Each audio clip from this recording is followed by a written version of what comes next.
বসুন্ধরা ছিরিতে গিয়েছিলাম, বলেছিলাম যে টুকটাক শপিং করেছি, তো চলো তোমাদের সাথে সেটা শেয়ার করি। আমি এই একটা মাত্র জায়গায় গেলে টুকটাক কসমেটিক কিনতে খুবই পছন্দ করি। আমার কাছে মনে হয় যে এখানে আসলে অথেন্টিক জিনিসপত্র পাওয়া যায়। তো খুব বেশি প্ল্যান ছিল না, বা যেহেতু মাসের শুরুর দিন গিয়েছিলাম, হাজব্যান্ডের স্যালারিও ছিল না, তো অল্প পরিমাপে টুকটাক কেনাকাটা করেছিলাম। তো এখানের সবচেয়ে মজার বিষয় হলো সব কয়টা প্রোডাক্টই আমি আনকমন ব্র্যান্ডে নিয়েছি, যা আগে ইউজ করতাম না।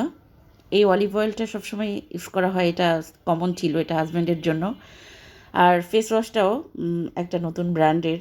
নতুন ব্র্যান্ড বলতে আসলে আমি প্রথমবারের মতো ইউজ করছি, সেটাই বোঝাতে চাচ্ছি। সব প্রোডাক্টগুলো আমি প্রথমবারের মতো নিয়েছি।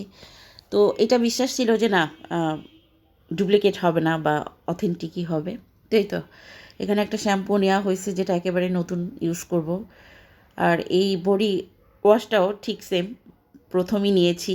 আগে এটা অবশ্য দেখেছি, বাট নেওয়া হয় না। আজকে মনে হলো যে একটু এক্সপেরিমেন্ট করা যাক, নিয়ে আসলাম। তুই তো এই সামান্য টুকিটাকি কিছু কেনাকাটা, তো সেটাই তোমাদেরকে শেয়ার করলাম। কেমন হয়েছে জানাবা, তোমরা কি কেউ এই ব্র্যান্ডের ইউজ করো কি না, সেটাও কমেন্টস করবা। তো এই ছিল আমার ছোট্ট একটি ভিডিও। আল্লাহ হাফেজ।